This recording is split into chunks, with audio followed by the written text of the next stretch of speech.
નમસ્કાર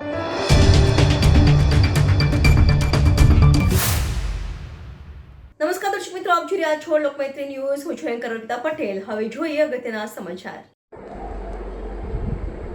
અમિત જેઠવા મહિલા સશક્તિકરણ અને બેટી બચાવો બેટી પઢાઓમાં ગુજરાત પ્રદેશ પ્રમુખ તરીકે નિમાયા.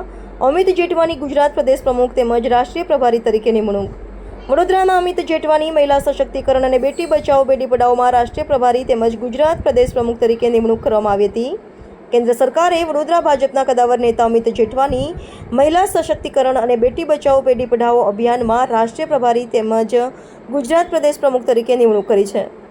અમિતભાઈ જેઠવા ભાજપ પાર્ટી સાથે સક્રિય કાર્યકર્તા તરીકે તેમજ જનસંઘ વખતથી તેમનો પરિવાર ભાજપ સાથે જોડાઈને ભૂમિકા ભજવી દેશહિત સાથે જોડાયેલો છે. મહિલા સશક્તિકરણ અભિયાન અને બેટી બચાવો બેટી પઢાઓ જે વડાપ્રધાન નરેન્દ્ર મોદીનો ડ્રીમ પ્રોજેક્ટ છે, જેમાં મહિલા પોતાના પગ પર ઊભી થાય અને તેમને રોજગારીની તકો પ્રાપ્ત થાય, ઉપરાંત મહિલાઓનું શોષણ થતું બંધ થાય તેવા પ્રયત્નો ચાલુ છે. જે સપનું સાકાર કરવા માટે અમિત જેઠવા પર વિશ્વાસ રાખીને મહિલા સશક્તિકરણ અભિયાન અને બેટી બચાવો બેટી ભણાવો અભિયાનના રાષ્ટ્રીય પ્રભારી તેમજ ગુજરાત પ્રદેશ પ્રમુખ તરીકે જવાબદારી આપી છે. એ જવાબદારી પાર પાડીશ તેવું તેમણે જણાવ્યું હતું. અમિતભાઈ જેઠવાએ જણાવ્યું કે તેમની office Vadodara central bus station ખાતે 121, 122 અને 123 નંબરની પહેલા માળે આવેલી છે, જેમાં કોઈ પણ નાગરિક વગર એપોઇન્ટમેન્ટ આવીને તેમને મળી શકે છે અને કોઈ પણ સમસ્યા કે સહાય અંગે મદદ મેળવી શકે છે. Bureau report, Vadodara.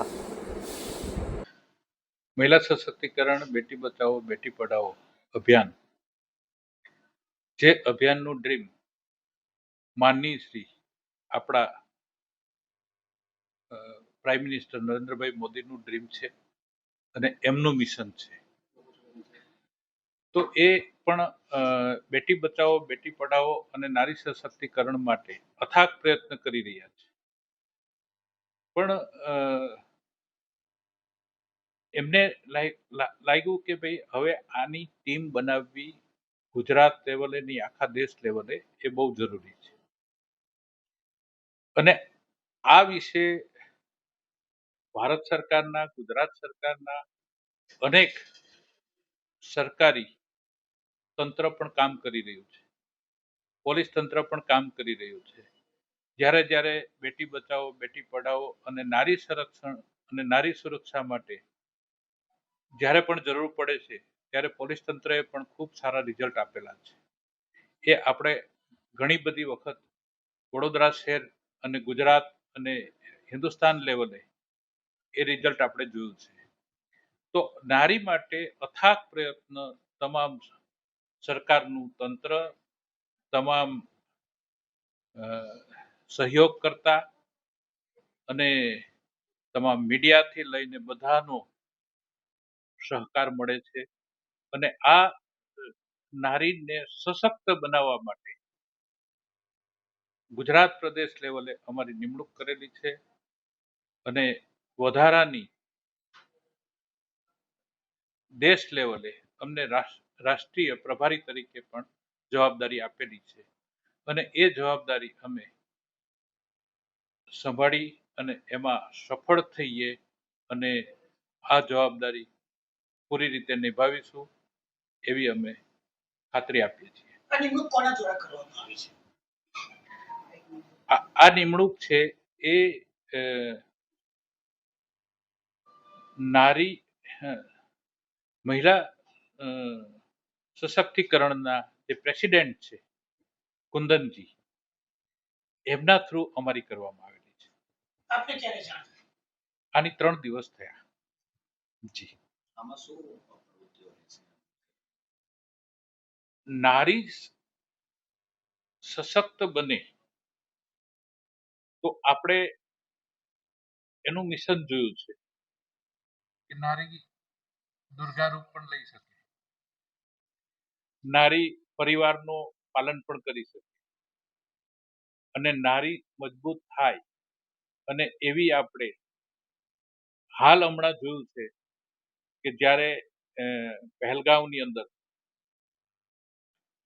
આતંકવાદીઓએ આપણા હિન્દુઓને પૂછીને ગોળીબારથી હુમલો કરેલો અને જે આપણા હિન્દુઓની હત્યા થઈ,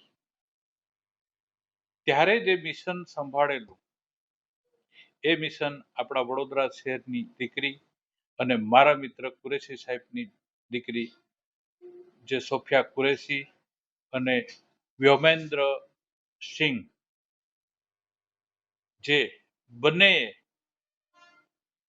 નારી સશક્તિકરણનું આ એક પ્રભાવ છે, જે દુર્ગા બનીને સરકારના આદેશ મુજબ, સૈનિકના આદેશ મુજબનું આ એક પ્રભાવ છે, જે દુર્ગા બનીને સરકારના આદેશ મુજબ, સૈનિકના આદેશ મુજબ, સેનાના આદેશ મુજબ પાકિસ્તાનને આંખમાં આંખ બતાવી અને પાકિસ્તાનની અંદર ઘૂસી એમના તમામ અડ્ડાઓને ઉડાડી દીધેલા આતંકવાદીઓના. એ પણ એક નારી સશક્તિકરણનું અભિયાનનો પ્રભાવ જ છે. બીજા નંબરમાં માનનીય શ્રી પ્રધાનમંત્રીનું ડ્રીમ છે કે નારી પોતાના પગ ઉપર ઊભી રહે, નારી પોતાનું સ્વરક્ષણ કરી રહે, નારી પોતાની રોજગારી ઊભી કરી શકે.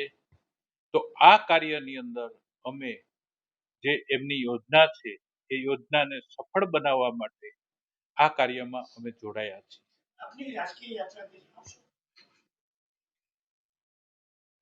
મારી રાજકીય યાત્રા તો બહુ જૂની છે. અમારો પરિવાર જનસંઘ વખતથી પાર્ટી સાથે જોડાયેલો છે. મારી પોતાની રાજકીય યાત્રા કમસે કમ મારી ઉંમર 18 વર્ષની હતી ત્યારથી હું જનસંઘ અને ભારતીય જનતા પાર્ટી સાથે જોડાયેલો છું.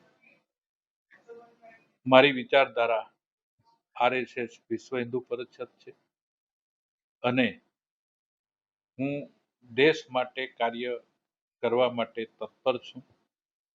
મેં ભારતીય જનતા પાર્ટીની અંદર વડોદરા શહેરની અંદર એક સૈનિક બનીને કામ કરેલું છે. ભારતીય જનતા પાર્ટીના જ્યારે ઇલેક્શન હોય, જ્યારે પ્રોગ્રામ હોય, દરેક વખતે મારાથી જેટલો થયો એટલો શારીરિક રીતે અને માનસિક રીતે સહયોગ પાર્ટી સાથે છે મારો.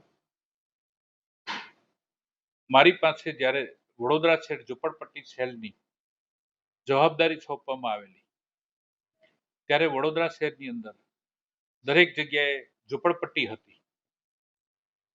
તો એ સરકારશ્રીને અથાગ રજૂઆત કરી અને સરકારશ્રીએ મારા પ્રશ્નોને ધ્યાનમાં લઈ અને શરૂઆતની અંદર અકોટા ગામ એની સામે રામપુરા કહેવામાં આવતું. દર વખતે વરસાદ આવે અને રામપુરા અડધું જાજુ ડૂબી જાય મકાન, અને કોર્પોરેશનને, સરકારને દર વખતે સહાય કરવી. તો એ મારી વાતના પ્રશ્નોને સાંભળી અને મારી સાથે જે તે સમયે અગ્રવાલજી હતા, વયોવૃદ્ધ હતા. અગ્રવાલજી ખૂબ સારા કાર્યકર હતા અને એમની અમારી બધી વાત સાંભળી અને વડોદરા શહેરની અંદર ઝુંપડપટ્ટીમાંથી મકાનો આપવાનું શરૂ કર્યું હોય તો પહેલા વડોદરા શહેરમાં રામપુરામાંથી, એના પછી સેકન્ડ જો મકાનો આપવાનું શરૂ કર્યું હોય તો ગોત્રીની અંદર વુડાના મકાનો બન્યા. ત્યારે કૃષ્ણકાંતભાઈ અમારા વડોદરા શહેરના પ્રમુખ હતા અને એમને પણ મારી ખૂબ સારી રજૂઆતો સાંભળી અને ત્યારે મેં જણાવેલું કે સાહેબ આ ઝુંપડપટ્ટીમાંથી લોકો ઘરમાં રહેતા થાય, ગરીબ માણસો, એવું આયોજન થાય તો એ માણસોની દુઆ આપણને મળશે, એ માણસો આપણી સાથે રહેશે અને ભારતીય જનતા પાર્ટી સાથે કાયમ માટે જોડાઈ અને કામ કરશે. તો એ જે વિષયો ત્યારે શરૂ થયા અને એના પછી વડોદરા શહેર, ગુજરાત અને આખા દેશની અંદર જે લોકો ઝુંપડપટ્ટીની અંદર રહે છે એ લોકોને સરકાર અત્યારે ઘર આપે છે. સર, કોઈ નાગરિકને સંપર્ક કરવો તો ક્યાં કરી શકે? કોઈ પણ નાગરિકને સંપર્ક કરવો હોય તો મારી office railway station, Sayajiganj railway સ્ટેશનની સામે સેન્ટ્રલ એસટી ડેપો 122, 123, 124 નંબરની ઓફિસ છે. કોઈ પણ વ્યક્તિને કાંઈ પણ કામ હોય તો ગમે ત્યારે એ કોઈ પણ એપોઇન્ટમેન્ટ વગર મળી શકે છે. લોકમૈત્રી ન્યૂઝ સાથે જોડાયેલા રહેવા અમારા યુટ્યુબ ચેનલને સબસ્ક્રાઇબ કરી ફેસબુક અને ઇન્સ્ટાગ્રામ પેજને લાઇક અને શેર કરો.